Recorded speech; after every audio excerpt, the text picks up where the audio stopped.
After assembling their new coaching staff, and cleaning out the remnant of its previous regime, the Denver Broncos are ready to hit the ground running in 2019. There are more upcoming events than simply free agency and the draft.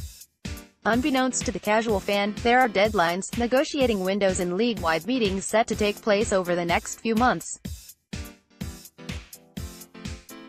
There's much groundwork to be laid, if backwards. Just because of the NFL calendar, it has to be free agency first because that starts before, new Broncos head coach Vic Fangio said earlier this month.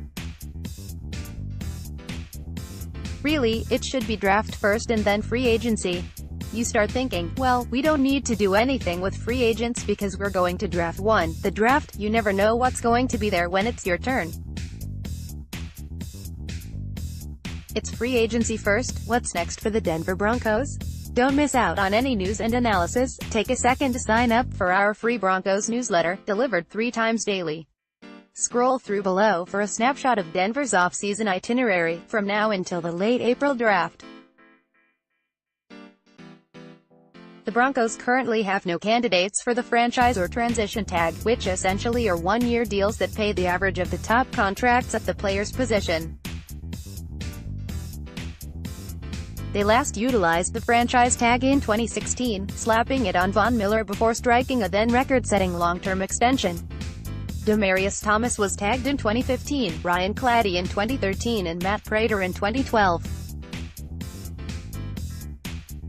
The NFL world, executives, coaches, scouts and other personnel, descends to Indianapolis for the annual event, which puts the draft's top prospects through a physical and psychological gauntlet with extensive workouts and invasive interviews.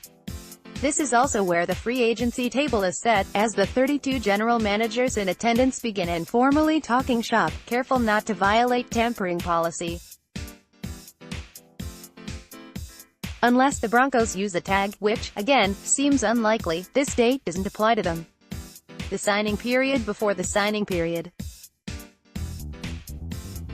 NFL teams and agents are permitted to speak and reach agreements on deals, though contracts can't formally be signed, nor trades executed, until March 13.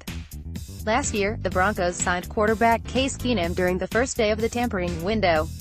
Deals can now be inked, trades finalized and business generally official. At this point, unlike in years past, the rush from free agency is already over.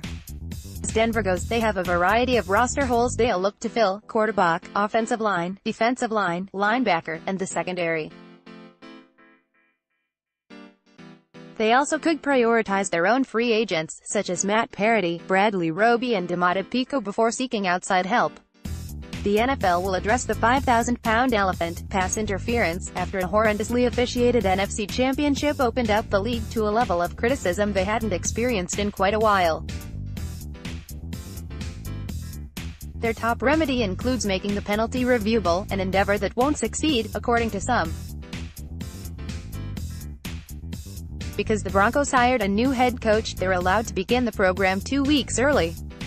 This work is limited to strength and conditioning and weight training, with on-field exercises starting in May.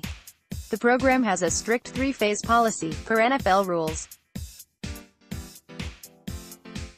Once again, the Broncos don't need to sweat this deadline, unless they're targeting another team's franchisee. Even that is unlikely, though, given the cost of acquiring a tag player, 2 first-round draft picks, assuming his home club doesn't match the offer sheet. At last, the off-season spectacle has arrived. The Broncos will aim to duplicate their home run 2018 haul in a defensive-heavy class, though their first-round pick, number 10 overall, could be spent on a quarterback. Regardless, it's another jam-picked 3-day extravaganza for Elway, who's navigating the draft without longtime buddy and trusted advisor Gary Kubiak, who joined the Vikings as an offensive consultant.